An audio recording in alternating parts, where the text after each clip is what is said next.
again. Yes, sir. Yes, sir. Welcome to the G Spot. This your boy G Baby. I got a special guest on here, my man John, aka Smoove, the artist. What's going on? Yes, sir. Yes, sir. So we just going to today talk about the artistry in him. Yeah. You know, he definitely is a Renaissance man in the art game. Big time. So let's go on and get into it. Well, first you want to introduce yourself? Yeah, how y'all doing, party people? I'm Smoove Black Mac, John Holden, from those from Alexandria, Virginia, Highway Side. You already know, West Potomac 05, you know what I'm saying? Carl Steinberg, Devin representing. Just had to shout all that out. Absolutely. So the first thing we're gonna get into is just how you when we were talking to set up this podcast for us. You were saying that you wasn't like shy, but you didn't know what type of response you was gonna get. Oh, as far as poetry and whatnot and art? Yes. Yeah, bro. Well, we grew up on Lil Wayne, Jeezy, and all of that, you know what I'm saying? And the verse side was what? Common, Talib Kweli, and y'all seen Bay now. You ain't really hear too many of those songs, you know what I'm saying? We was all with the other side, so coming around the goons like, yeah, I do poetry. Yeah. What? You make so much. I told you, he got a permanent ponytail, he do poetry. I told you, he's soft.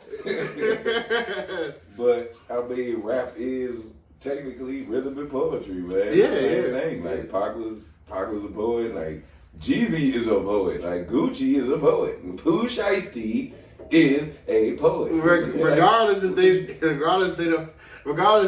they don't understand it or not, you're a poet. You're a poet. It is poetry. It is poetry. I mean, if you write it the way you say it, the difference, the emphasis you use on words, and the expression with the syllables and everything. You know what I'm saying? I know a little bit about it. Exactly. With the tools and that. But as far as being like shy with it, that was more of a stage fright. That's what I realized.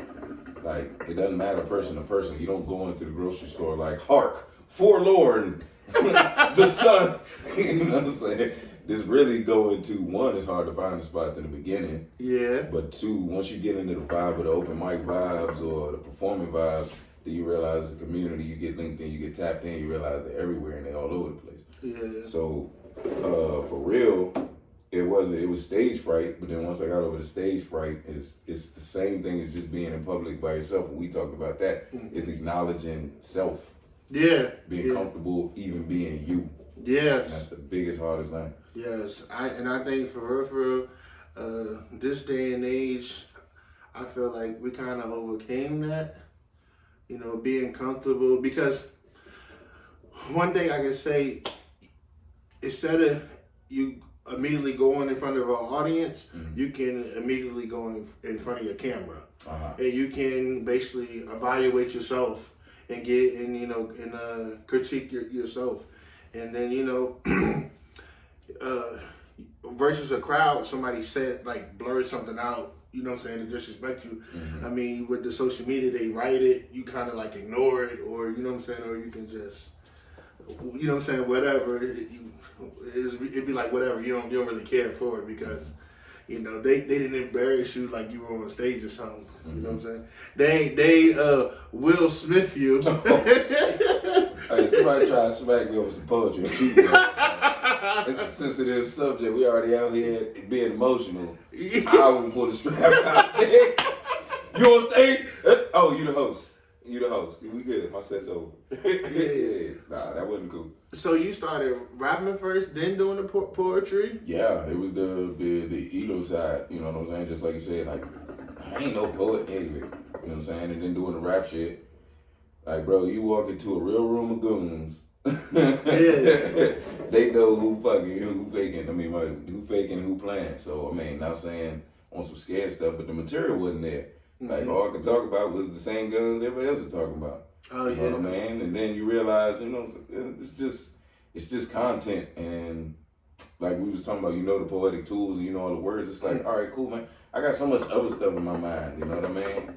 Like poetry ain't gotta be just about love or violence or about nothing. It could be about a tree, a nice day, like some of our favorite songs, like Frankie Beverly and Maze. You know what I'm saying? Mm-hmm. Happy feelings.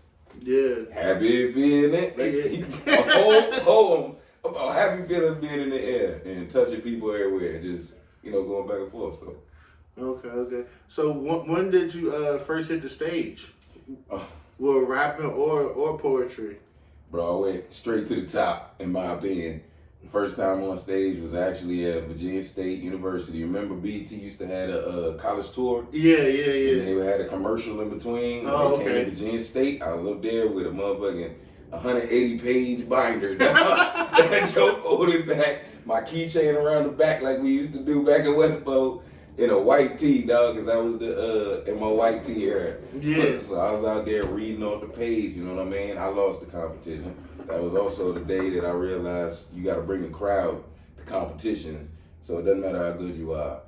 You just get the people to yell, scream. So it's essential. Have your crowd with you. But there, and then one of my friends from state, he hooked me up with a couple of more opportunities. And then when I got home, like I said, Joe Ice and Maserati Mo, they had a couple of things they did, but I don't think the open mic thing kicked on all the way yet.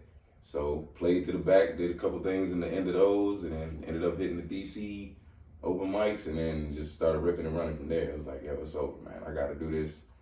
Don't matter if I get here at 10 o'clock and perform for 2 people. Every Thursday, Friday, Wednesday, whenever they had open mic, I was on. Okay.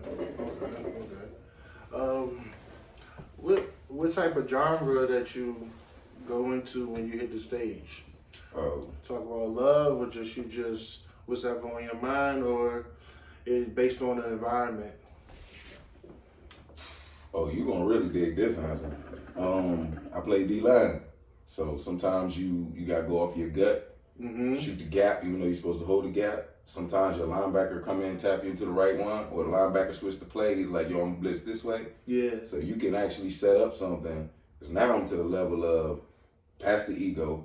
Now I want the crowd to have an experience. That's what we're building over here at the OSO. Okay. So instead of just having a show that where it's random, we can plug and play. Like if she sets the tone with a freaky deaky poem, cool. We're going next person, or like if I'm with my crew and them, it's like, yo, you take them all the way down there, you be cool, and I'm gonna be nasty. And then bang, it'll go like that. So one, you can gauge the crowd, you can form the crowd, you can say the person before you went and they are just terrible. Either they're nervous or they're just vulgar or they're just bad. Cause I mean, there's no rules to poetry, just like there's no rules to rap, but sometimes you're like, bro, get up the mic. Yeah. So you gotta change the air. So you might have to do something introspective, or if everybody's bashing love, then you flip the script and you say something, you know what I mean, about caring or happiness, the other side of it, you know what I'm saying? Yeah. Or say the news is violence, or, it's whatever is trending almost sometimes. You pick what's trending, or you distance yourself, just like the G-Spot, and you do your version of the genre in general. And that's what I usually do. It's like, all right, we all poets, but this is how I flip shit. Yeah. And that's what I choose usually. Yeah. So you already said it, what you got going on. Let's talk about you instead of going into any type of facility, you're actually doing it out of your house. You have turned your house into a art museum. Let's talk about that. All right, my boy took me down to Atlanta for his bachelor party. We went down there, and we went to the Pink House. We went to 2 Chainz jump. So I saw the resourcefulness of it, and I saw the first thing I saw a line. And he had a line as far as the eye could see, right in the middle of the hood. I was like, yo, people gonna back me like this. I was like, shoot. You know what I'm saying? Because 2 Chainz ain't the artist. It was like he put the house together, and these is the artists. Like, these are the artists. Like, I do this. I know a couple artists, all genres. I was like, shoot, let me do it. And when I got up here, it was like, I looked at real estate and was like, ooh. Ladies and gentlemen, we do live in Northern Virginia. Ooh. So buying a building wasn't the first thing, and then I thought about it. I look around and I see so many people. You know, I mean, it's not like open mics out there. People try to start them, but support and y'all actually coming out to the events keep people having the money because it's a business. Yeah. You rent the spot and then you make your money back. You know, so I was like, all of those factors. I ain't had a bread. I ain't put my ego down and ask people for the bread. Mm-hmm. And I haven't done enough research to see even if I asked for the bread, I could make it back. So I just got my nuts up and just did it in the crib one time and then was like, all right, it's feasible. Then I did it a second time and then I was like, clearly it's possible. And when I did it the third time, it's like, all right, just keep adding on things. And then we all the way up to the 8. Oh, man. And that's how it goes. Amazing. Don't just add something to it or take something away from the house. Clear out a whole room, put up this for the vendors, you know. Move this couch over here, turn this desk to a bar. You know, stop drinking so that you can actually build up a bar, make the money back. Yeah. Stuff like that. Okay. Yeah, that's fabulous. You know what I'm saying? Shit. But, you know, people probably will get in the way to, you know, they will stop what they're doing because they feel like they don't have the top of the line. But you know what I'm saying? I mean, I salute you. You know what I'm saying? You trying to get it out of the mud. You starting out of your house and you work your way. You know, I hope you get blessed with the facility. Matter of fact, we're gonna speak into the existence. You're going to get the facility one day. Yes. So not only are you a poetry, but you actually do art too. Yes, sir. Yes, sir. Let's get into the level of the art. All right. Now that I don't know if y'all from the highway. I mean, I know a lot of y'all listeners from around the way from where we at. Miss Williams, you know, if you remember her, Miss Williams was my art teacher back in elementary school, and I remember the day, not the year, which, you know, grade it was in, but I remember the day where I was mad. I was drawing a cowboy on a shark in the woods, and he was like riding the shark like a horse in the middle of some redwoods, right? And I messed up like his hat or his like his woody jacket or something, right? So she was like, there is no mistakes, you know what I'm saying? We make opportunities out of mistakes, and she made me just paint and push through it. So I mean, that was back in the day on some kiddie stuff. Yeah. Life happens, you know. I was always a doodler. I said in college, I did my best artwork on the back of quizzes and tests that I finished early, or you know, I was drawing on any and everything, napkins. Imagine if you can get some of those back. I got them. I still got them. I'm trying to redo them. For real? Why not? They were all concepts. Yeah. You know what I mean? Most definitely. When you sketch, what do you like to do? You got any rituals that you like to, you know what I'm saying? You know, like people like to set the mood, you know, light a candle, incense, sage, you know what I'm saying? What are some things you like to do? I used to do that. I used to like make sure, like, I don't know, I just needed a comfortable chair, a table where I could like kind of lean on, but I wasn't all the way on. And I listened to like either jazz or instrumentals so that my mind can go versus having information coming in. I can let information go out through my hands. Yeah. But now I try to do it everywhere. So if it's dark, it's dim, if I'm standing up in the club, if I'm at a open mic off of somebody's back, like standing on 8th Street, U Street, just wherever I'm at, no qualms, no issues, just do it and nail it. If I'm doing something to nail, and if not, just express myself anywhere. Because it's like, if I only hone it down to this being the reason why I can do this comfortably, if something's off, then I'm knocked off. I can't get back to it. You know what I mean? Yeah. Say I'm out of town, I can't get to my candles. Or, you know what I mean? There's too many excuses. But if I can do my best work in dim light in the back of a comedy club, then it doesn't matter what the situation is, I'm gonna nail it. You know what I mean? It builds your confidence, 1, 2. It takes the doubt out. Okay, yeah. You know what I mean? It takes the doubt way out. And you're like, okay, well, I can paint an eagle with my pinky with some mud next to some toddlers. Yeah. You know what I mean? It's like, why am I making, you know, I don't need $5,000 oil paints and a big canvas and a whole studio. I just need enough space to move my elbows so I can get to doing these dots. Yeah. I know, we all heard of the Basquiat. Am I saying it right? Basquiat, man. Yeah. His paintings were unique in a such way that like people were just trying to figure out where his mind was. Can you like take us like will give us like a settings or imagination. Like those artists with those pictures, it'd be like it's not weird because that's them. But why do you figure though that like they those pictures are like that? I feel like they unlocked the code. Oh yeah, They unlocked they unlocked the code, bro. And the code is, even though I kind of know the answer, it's like the Matrix. It's not knowing Neo. right. So the code is, I don't care. Yeah. This is my portrayal on what I see.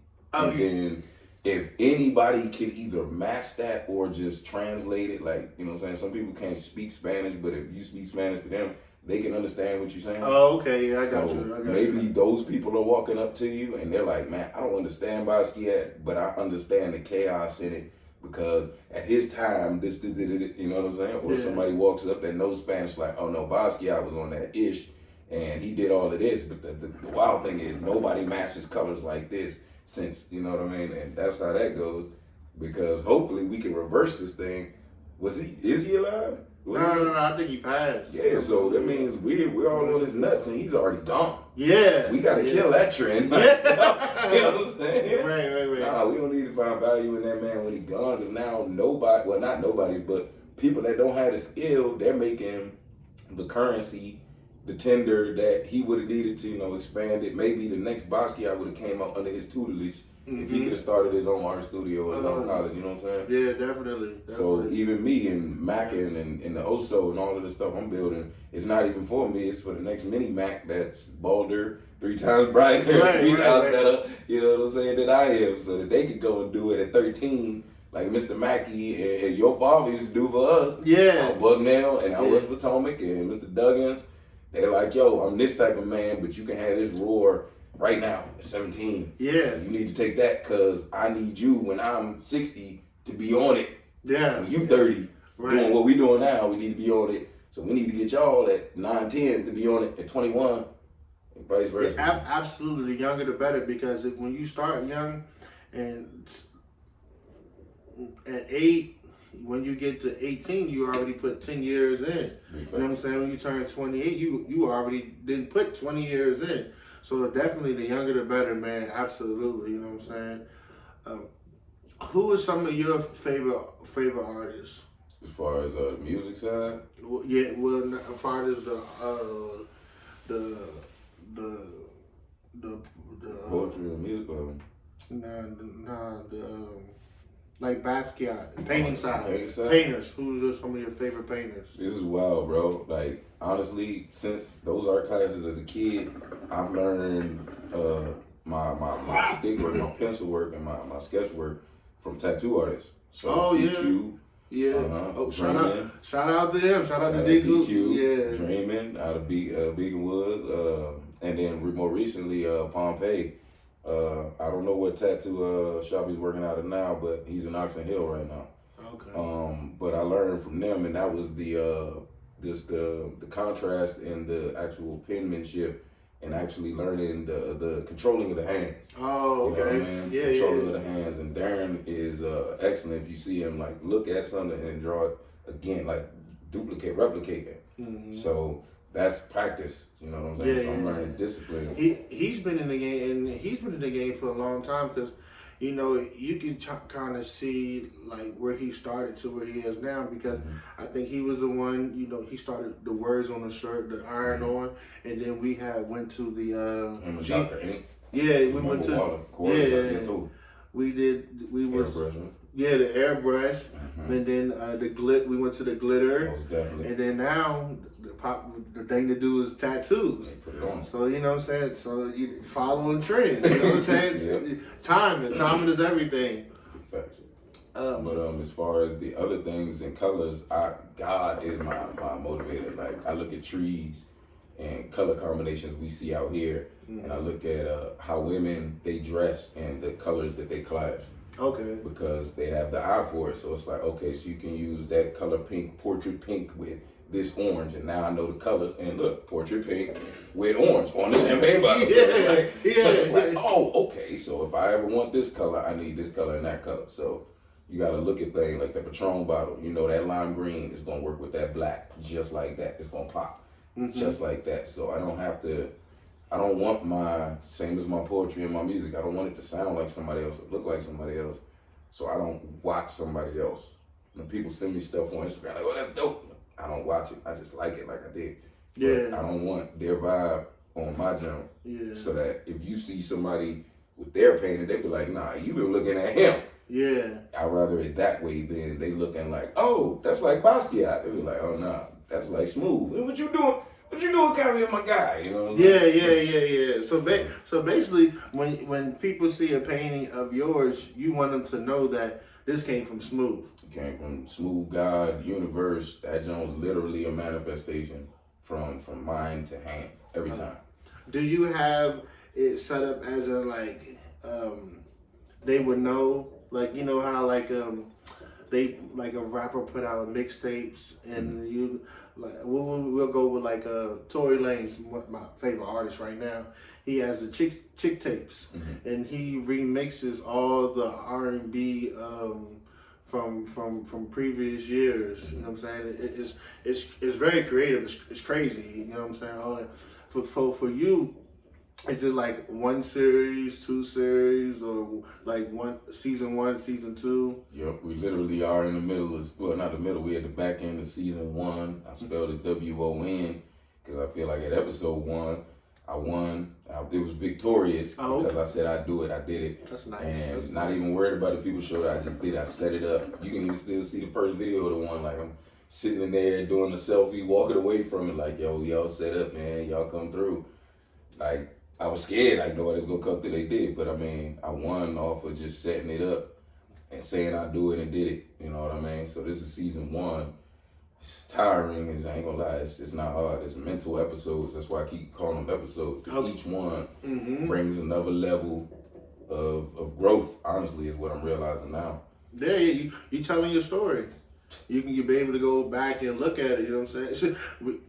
Kanye, genius, he's basically making money from like when he first started, you know what I'm saying? So for you to well, say you at the finish line and you go be able to go all the way back to the first episode and you just see how you just gradually, you know what I'm saying? You know what I'm saying? Leveled up. You know, that's what I'm trying to do. Trying to start one episode, then you know, hopefully get a big warehouse and have many rooms with podcast stations. You know what I'm saying? So the way you said it with that exciting, you know what I'm saying, feeling, you're gonna have it if that's what you want. Yeah, you're gonna have it. Absolutely. So going to the rap concept, what era do you prefer? 90s, 2000, and what were your teens 2000, or currently now?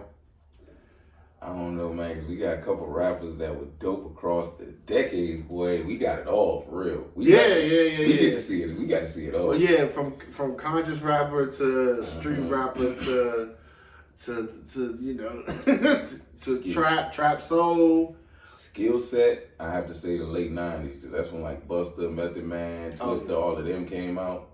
But like, man, these new instrumentals, so I'm a Timberland fan, these new trap beats, dog, they be having, you know, man, Gucci is undefeated. Jeezy is disgustingly nice, you know what I'm saying? Rick Ross, I can't get into too many of the younger rappers because I can't relate. Yeah. I can't relate, and I'm sad. I'm sad and upset that they have to continuously talk about the same thing, which is just killing their peers when they don't even get to these years. It's like, dang, G, dang. You didn't get to 21, dog. You didn't even get to go out of town and mess up yet. You know what I'm saying? You didn't even get to go meet the love of your life where you thought it was the love of your life. You know what I'm saying? You only sat in the neighborhood, bro. You know what I'm saying? You didn't make the travel team on basketball yet. You know what I'm saying? They giving up their life early. All of the music. I hear little kids rapping like the 18-year-olds. But the sad thing is, that is the 18-year-old's environment. But I'm saying his cry out song is so beautiful that we got little kids singing them jumps. You know what I'm saying? And grown men relating to a 21-year-old. And I'm like, bro, You know what I'm saying? It's like, dog. You caught me right there. Like, ow, ouch. I'm in the club stomping on the couch to a 21-year-old, maybe, he might be 18. And he's definitely going to jail within the next 2 years or he'll be murdered. And then I'll listen to him even more. Like, good God. Yeah, that's the craziest thing. Goodness gracious. You know what I'm saying? Bankroll Fresh died. Bro, I play that man like he's about to come back on tour next month. I mean, it been gone. It was before like Future and all them pop, man. I listened to his tapes. Yeah. Like, no disrespect to the brother. That's what I'm saying. This is sad that that's an occupation. Yeah. Do this, violence, just to get to rapping, just to die right behind that, just to make it platinum. They say crime pays, and I feel like you shouldn't have to do something that's going to jeopardize your life to basically make millions. Yeah. And it happens a lot of times, you know what I mean? So, but, you know, hopefully, a lot of these artists are building like studios for the neighborhood. Mm-hmm. Shout out to, I'll make sure, DJ Quicksilver. Mm-hmm. I think he's building something in DC for young men and women to come and basically, I'm not for sure, but it's going to be like a DJ academy or something. Okay. He has something set up for them like that. That's vicious. That's a question for you though, Jordan. What can we do now that could open? Like, I understand opening up studios and whatnot. That's like technologies and stuff that we already got. Like, what would it take for us to like invent something new that we can give to the kids behind us? Because like, not even the kids, like younger brothers, like 2-3 years behind us that they could perfect and give to 2-3 years behind them. Because we said it earlier, it's like we got the game, but we didn't get the instruction. Yeah. You know what I'm saying? It's funny that you say that. I'm trying to put something together. I don't want it to be like a Big Brother Cub or anything like that, but it's like you having like a big brother or networking. You know what I'm saying? Y'all just get together. Even if it's hooping or us having a cookout, some settings we don't got to be in a facility. Just be together, and you know what I'm saying. We stand in the circle before we, you know what I'm saying, before we do anything, and we just tell each other about each other and what we trying to do, and then if a young kid said he trying to do this, and an old head said, well, this is what I do, they'll be able to, you know, get together and he can, you know what I'm saying, basically big homie him. Because I think for a lot of times what happened, this is what I think, we're the worst about helping the next person or helping somebody under us. You know what I'm saying? Like when we like going to Westpo, it wasn't really too many people coming back giving us game about college or about the recruiting process or even like, you know what I'm saying, being prepared. You know what I mean? It was always like kind of like figure it out as you go. Why we got to figure out when we go, when we got somebody that we knew that just graduated that's going through the experience right then and right there. Mm-hmm. You know what I'm saying? And like, you know, it's very, very, very, very sad, man. For I hate to see it. You know what I'm saying? I was talking to Nate. Shout out to Nate. Mm-hmm. You know what I'm saying? One thing about him, you know, aka DJ Levels, yes, and he says a lot of people come to him and ask him about DJing, and he said he don't mind giving the game. You know what I mean? And and right now that's crazy that he say he don't mind, because every other person that DJs, I'm sorry to say this, they feel like they're gonna be taking from their pocket, yeah. And that's not the scenario. You know what I'm saying? Yeah.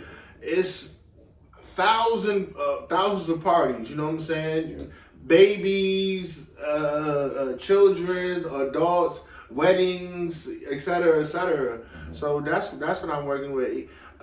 I just baby like we're down the street from Lee District. If we just meet at Lee District outside, we throw the football, we just vibe. You know what I'm saying? It's basically just like networking. You know what I'm saying? And you're able to someone's able to be in arm reach that you can get the game from, rather than you gotta wait till you graduate or go to college and join a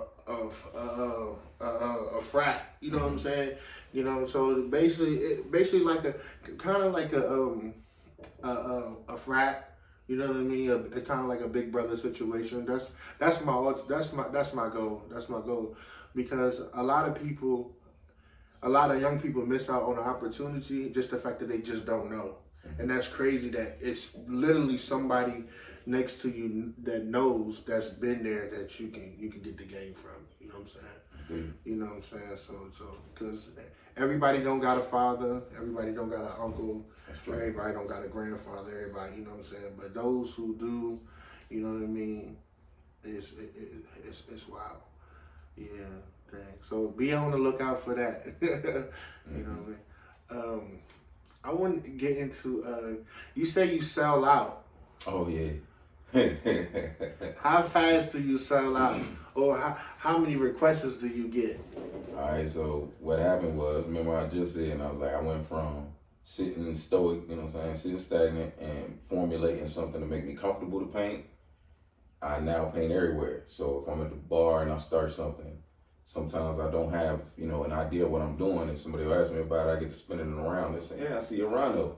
So I'll finish it as a rhino. And then they're like, yo, how much? Right. In your mind, you're like, that's not what I thought you was going to say next Monday.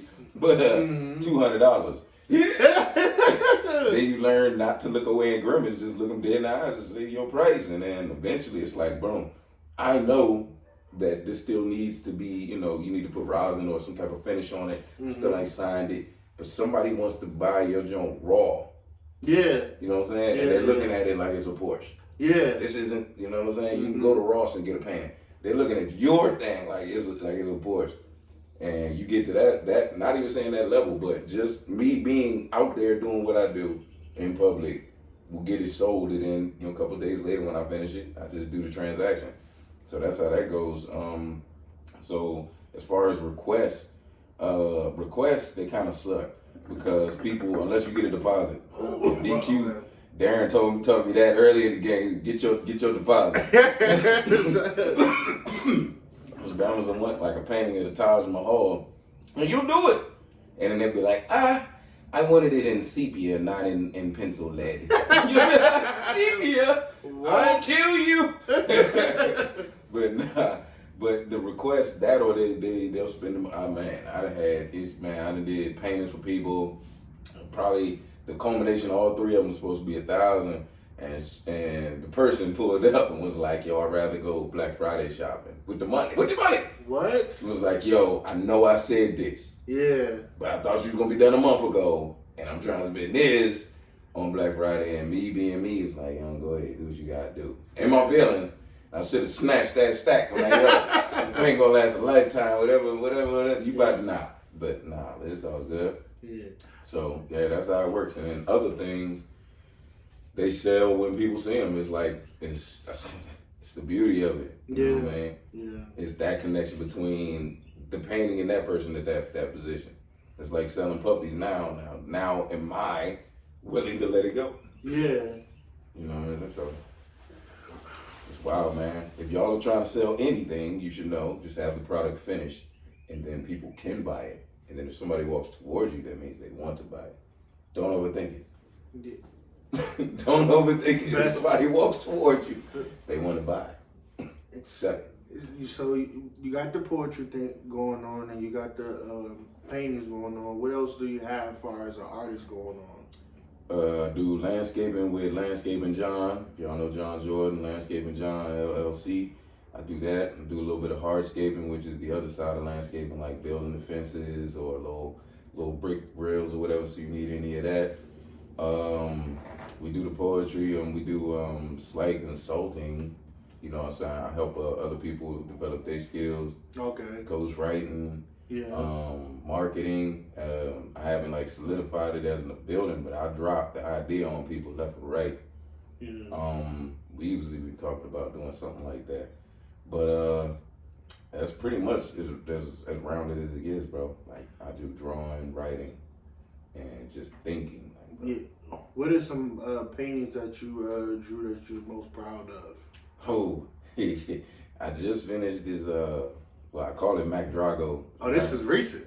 Yeah, this is good. Yeah, I finished this. Is a bird. It's like a firebird phoenix, and it's just the head. But when I say I nailed it, like I nailed it. I freehand everything, y'all. You feel it. Not gloating. I freehand everything. I nailed this bird. Looked like the eagle on the back of the quarter, dog. Like that. Looked like you should sit it on the Woodrow Wilson. Remember the nickel used to be sitting on there? You should just put the picture of the bird right there on the Woodrow Wilson, like Washington. So I nailed Drago, and then I'm doing 3 versions of it. So I did the Phoenix, the Firebird, I did the Dragonfly, and if you ever see like a dragonfly eye on Google, like there's this one thin line on it. Bro, I nailed the line one time, bro. I was like, yo, I am getting nice. I'm getting nice at this. And then I just completed like, I'd say my first tour. My first tribal version, my version of a person's face, man and woman. Oh, okay. Nailed it and sold that one. As soon as I can't even show it off. And then I nailed my first actual portrait, bro, like last year, and I'm still a little bit subconscious about it. So, yeah. But it was a good job. Like I learned it because I'm self-taught, not gloating, self-taught. So I'm learning the difference between levels of paints and lighting on face. So this is the first time I actually painted again painted a woman's face, and I nailed it. I messed up her hair a little bit. Sorry, ladies. I'm working on it. Yeah. So, working on the hairs, learning how to do my hairs. That series with the bird, that's gonna be a pretty penny right there. Yeah, bro. I'm definitely gonna put all of the Dragos together, and that's gonna be its own thing. Like those I'm holding tight so I can go actually to other galleries with it. I know I'm building mine, but clearly I gotta get out there. You know, more people need to know me. Do you ever combine the two, poetry with the painting? Most definitely, the Oso. That's the part of the show. I call it One Smoove Occasion. But basically, that's why I'm melding it together. Like the people, the art, the vending, the cooking. It's like creativity at all levels. Like even the DJing. I get co-hosted with DJ Artist Jones. If y'all don't know him, y'all need to follow him on everything. Artist Empowerment. But I linked up with him, and we're building like a whole new vibe. And Nerd the Poet. We're just bringing in like a whole new, I don't want to say vibe because everybody's saying vibe. It's like a new element, you know what I mean? In which not only is it poetry and painting and whatnot, but it's challenging a person, period. What more can you do? Not for me, but for you. Right, you know right. Now, if it helps me, cool. But what can you do for you? Because I need you at 100%. Right. And doing for me doesn't get you to 100%. So it's funny how like people drain each other.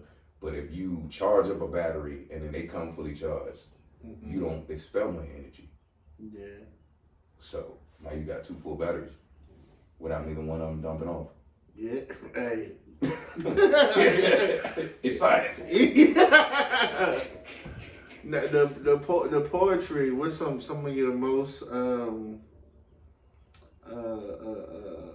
would you say famous stuff you have wrote? Big Boy Draws. Big Boy Draws, Cocoa Butter Smooth. Yeah, pause. But now Big Boy Draws is real, yo. Big Boy Draws, and I actually turned it into a song. It's about, you know, how you go to the club, maybe you get rejected. Oh. And putting your Big Boy Draws on and walk around the club and keep it moving versus sulking and sitting in the corner. Oh, okay. So that's what Big Boy Draws is. Really is just, you know what I'm saying, bro, just keep shooting. Yeah. You know what I'm saying? So that's that one. If you be persistent, it eventually she's gonna crack. You just gotta be persistent. That's a bar. Besides that, be a Cocoa Butter Smooth. And then as far as poetry, it would be I have a series of Quiet Storms where it's like I'm paralleling a storm of some sort with an issue of the day. So it's Okay. like I did a hurricane that has to do with police violence, Mm-hmm. and I did a tsunami that had to do with I want to say doubt and being fear, doubt and fear. So That it's makes a tsunami sense. about that, especially doubt and fear when it comes to a man's relationship with a woman. His version. Okay. That's what that one's about. Yeah. But yeah, that's what that one's about. So I like paralleling things. Like I'm working on a mudslide now. I think I got a snowstorm I ain't dropped, and you know, just various different elements that we see. I'm trying to parallel it to the same feeling it would have in life. If that makes any sense. Yeah, absolutely. What's your ultimate goal behind the being an artist, being a poet? Honestly, just getting it off. Like, Not to cut you off. Let's back it up. When people hear your poetry, what do you want them to feel, or what are you trying to make them feel? one of two things: either you are not alone, Mm-hmm. or there's another side of the paradigm. So, like, I like to shift the mentality behind certain things. Paradigm. Explain that to us. Okay, paradigm is like, okay, dang, you got me get, Because people okay, don't. all right, paradigm. They call it reality, right? So, the movie The Matrix, he had the red pill and the blue pill. Even now, everybody talk about it. You know, you in love, you a simp, you on the blue pill. But if you a pimp, you don't care. We out here with these. You on the red pill. Those are two different paradigms. That's what a paradigm is. It's like a version of what we like to call reality. You know what I mean? Mm-hmm. So if you shift the paradigm, Black Power, that shifts the paradigm. Black Lives Matter, that shifts the paradigm. The paradigm is Black Lives don't matter. So they're trying to shift the paradigm with the same BLM. So that's what I'm trying to do. So if let's see, if the take on, I don't want to get too controversial. The take on not having a father around is the father ain't shit. Then you can shift the paradigm like, Pops, without you being there, the lessons that came to me made me this strong at this point so that I could actually come back to you to get rest. You can flip it. You know what I mean? Church. Shift the paradigm. But it all is in how your heart feels. If you hate your life, then Pops still ain't gonna be shit. Right. But you're gonna go through the same life. If you love your life, then you're like, I needed those things to bring me here regardless. So I wanted to use that topic, not because it's just on me, but I ain't want to, controversial, I want to say something. But yeah, man, shifting paradigms is what I really like to do, because we got a lot of stuff that's stacked against us. I'm just looking at YouTube, like, it's a lot of propaganda stacked against us, and I think it's for a reason. You know what I mean? Yeah. Much like when they took shots fired. Much like when they took black quarterbacks away from West Potomac. You know what I'm saying? We had like 8, 9, 10 of them lined up ready to go, and then all of a sudden, we running out the spread. Oh my God! Like, hold up, dog. Hold up, dog. We got athletes. That is not our identity. We supposed to be running the split beer and out the eye. Right, you know, supposed to be running out the eye. What y'all doing? We like Army and Air Force, basically running out of the. What's that offense called? I can't think of it right now. Man, somebody in the comments tell us what it is, man. Dog, we was running gun, dog, and we had the next dynasty ready. Yeah. Ready, bro. None of us was fucking 6'2", 300 pounds to be making a pocket, dog. All of us could move, dog. We was supposed to be running amok out there, dog. Yeah, and the defense stayed the defense. Run, see, smash. Yeah. Because to be honest, like, going into artistry, when I coached football down at VUL, an offensive coordinator is basically an artist, to be honest, because how they design it for which way they wanted to go, or how the misdirection is and all that, it's basically their vision. You know what I'm saying? And they feel like since they came up with it, this has got to work. Instead of if you're looking at your players and the personnel and taking that and incorporated to your offense, they just immediately put out whatever they have came up with, and sometimes the personnel doesn't match up with the offense. You know what I'm saying? That's what the issue is today in my opinion, corporate America. You know what I'm saying? That's why y'all driving all the young, intelligent ones out. It's like, bro, that ain't gonna work, dog. You got rich off that. It ain't working out. Right. Yeah. Mold. Yeah. Do you use social media for one of your marketplaces for your artistry and the poetry? Yeah. It seems like you got to feed the machine though. You know what I'm saying? We actually discussed that, like liking and sharing.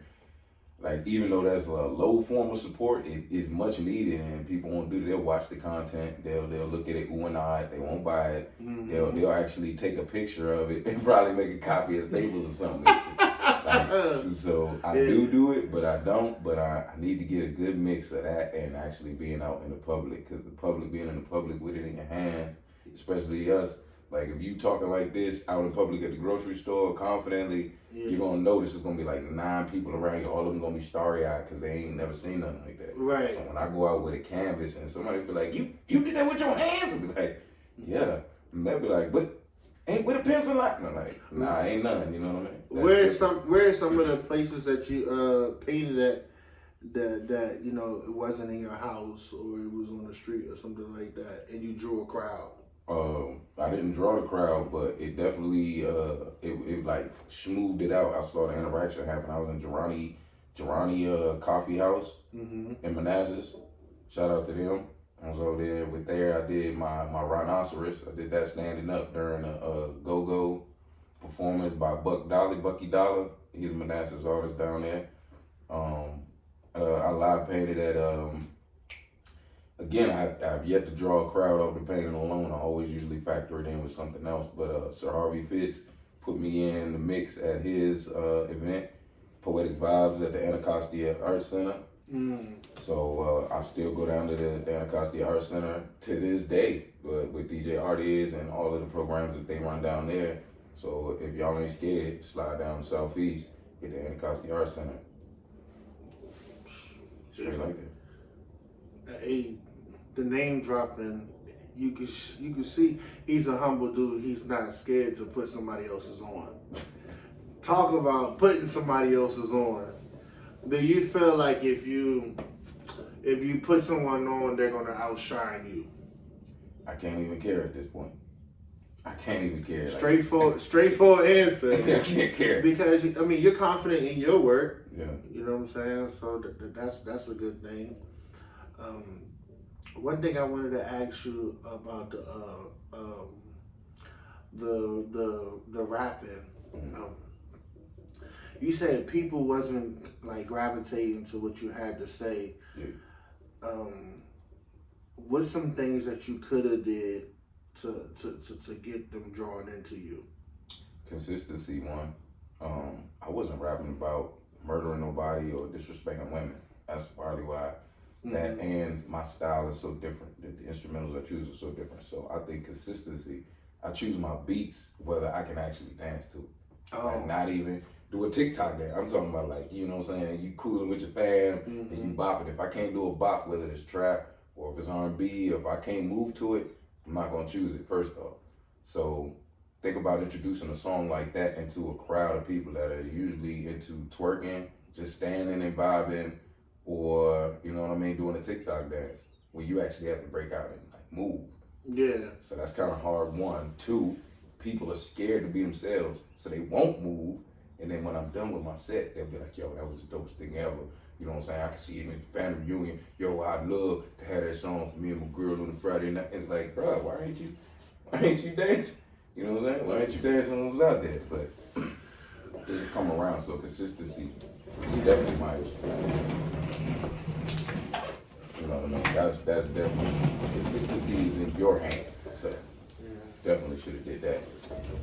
So we turned on the light, you know what I'm saying? So we really gonna put the spotlight on you. Oh my. Poetry or painting a picture? What would you rather do? I'd rather do the poetry. For real? Yeah. So you would say that's your love. That's where it started. Poetry is challenging. The painting is more of me letting go. It's weird. It's like they're opposites. So I'm not forcing the poetry, but I gotta force my mind to do whatever poetic tools or put it in cadence or put it in, keep it all consistent. Whereas most of my paintings, I don't sketch them out. So whatever I start, it's gonna end up. It's gonna be what it's gonna be. Either I'm gonna toss it or I'm gonna love it. So you don't do like a draft. You just straight sketch. Yeah, I just go in. Like I use acrylic markers and I just go in. Like, nah, you don't need a draft. Like honestly, I've gotten to the point where I can see my imagination in the physical realm. So like if I do a shape like this, now I can see that shape and I can move it over to the wall. I can put it over there and I can walk over there and draw the shape again. So it's like if I look at the canvas and I see a beak, then I'll draw the beak, and then I see the nose hole, then I draw the nose hole, and then I just line to line to line, and then so you pretty much have a method to it. Yeah, that's the when you're building. Mm-hmm. That's how you have to do it. So that's how I see my canvases is building, and when I see the poetry, I see it as sculpting. It's different. It's two. Like I take away with the poetry, I add on with the art.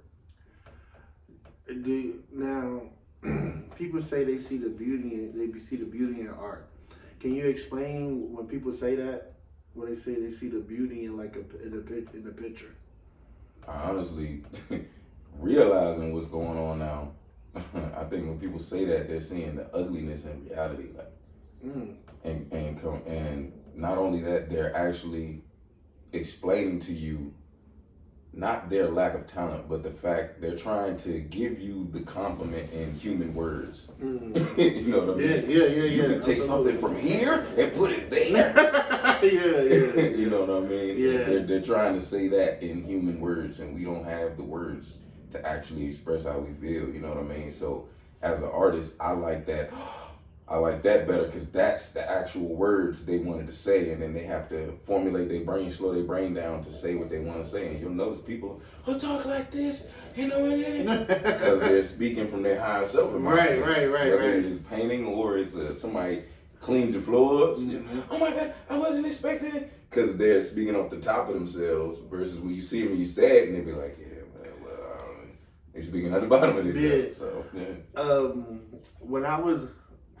When I attended college at Hudson Valley, I did early childhood development. They were saying a kid, if they draw a picture, they'll draw what they're going through. Do you feel like that's true? Most definitely. Either what I'm going through or conversely what's protecting me from what I'm going through. Yeah. So that's why I draw a lot of animals. Oh, okay. So they come to me. It's not like I don't want to draw alligator today. Yeah. I draw the alligator and then months later, I figure out crocodile is this represented here at this time, and then I'll be like, oh, it was just but it's all cyclical. When you're sketching, what's the biggest challenge for you? Staying in it, because my technique or my mechanism is line after line after line after line. So it's like this line makes that line, that line makes this line makes that space makes this feeling. And then it goes like that. So it's staying and sticking with it because I can be in one mood through this half and get into a different mood on that half. And now this half is going to look different. It's weird. It's like my mood depicts the skill level or the type of shapes I make. Much like water. If you play rock and roll over water, it's erratic. If you play jazz over water, it's snowflakey. So I think it's the same thing. When I'm erratic, my shapes will be sharp and pointy. And when I'm feeling cool, they'll be wavy and smooth. When we look at your paintings, will we see some people like to put subliminal messages in their painting through the drawing? Do you do that? Yeah, sometimes some of them I throw African Adinkra symbols in them. I'll throw, unks in them. Sometimes I'll throw my signature, my name in there. Okay. Sun and moon insignia sometimes, or just the painting alone will be something like the peace sign. Now, do we have to turn it a certain way or something to see it? Sometimes yes. Oh, hey. Sometimes yeah. I know a little something, yeah, you know what I mean? I did my homework, you know what I'm saying? Trying to become, a little journalist or whatever, but I really feel like that stuff is unique, you know what I'm saying? When you can twist it, turn it, flip it upside down, you can really see like that's how I see, that's what I mean when you see the beauty in it, like, man, this took some time, you know what I'm saying? It just wasn't like, copy and paste this, you know what I'm saying? If we would have flipped this upside down, it'll say something else, you know what I'm saying? Yeah. That's why that's where my love comes from in seeing in the painting. Gotcha. Will you ever, this is a challenge that I got for you, will you ever do a poem with the words in the painting, or have you already done it? So like actually mix the two into it, like put a paint. Oh, it's about to go down. It's about to go down. Yeah, I'm gonna cut you in on that one, dog. We gonna run it up on that one. Thank you. Yeah, definitely. I'll kick you into the fun for the building. I just say that because the two go together. You know what I'm saying? You do both, and you're very good at both. So you know what I'm saying? It would be, like, why not? Or, like, why you haven't done it? Or, like, you know what I'm saying? That's good. Like, honestly, because that's the hardest part about my mechanisms and my jump is finishing. Mm-hmm. So, if I do it all in black and white and just the stick work, the sketch work, then do I add paint and, add my abstract? Because I got, like, 3 different styles of paint. Do I add paint? Mm. Or, now you brought in that element. Yeah. Bring in the bars. Yeah. That. So it's like you come through the gallery, a lot of my stuff, I think the word is monochromatic. The girls keep telling me that I don't know what all the big words are. This is all a facade. I'm not smart. I was good at English. That's it. But yeah, I'm gonna mix that. I'm gonna do that, man. That's it definitely. I definitely challenge. I know you're capable of doing. I can't wait to see it. It will be in here. You know what I'm saying? You can take I will bring it through the G spot. You know what I mean? You can take a picture next to it. Like I seen the favors. Art by Smoove in the G spot, you know what I'm saying? Hashtag, share, all of the above. But we getting ready to get out of here. I want to thank my man Smoove for coming through. I ain't gotta tell you what to do, man. Hit the like button, you know what I'm saying? Subscribe to the channel. Thank you. All right, see you soon.